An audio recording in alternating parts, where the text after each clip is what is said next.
Friends, இன்னைக்கு நான் உங்களுக்கு ரெட் பூரியை பற்றி ரெசிபி சொல்லுவேன்.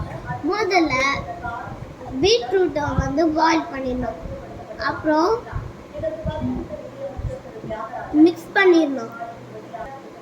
மிக்சியில் போட்டு அரைக்கணும். அப்புறம் சுகர் போடணும். அப்புறம் உருண்டையாக்கணும். அப்புறம்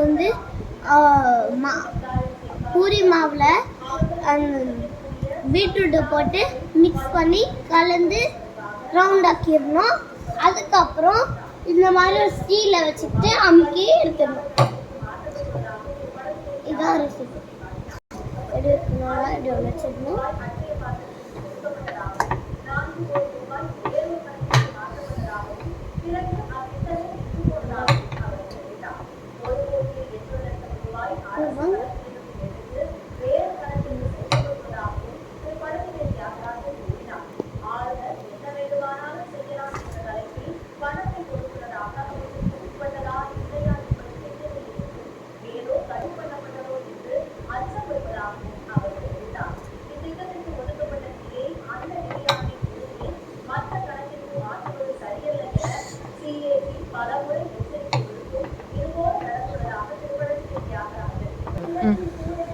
இப்படி பூரியை வச்சு ஏதாவது ஷேப் கூட பண்ணலாம். அப்போ நம்மளுக்கு ஹார்ட் பூரி கிடைக்கும். அந்த மாதிரி ஏதாவது கிடைக்கும்.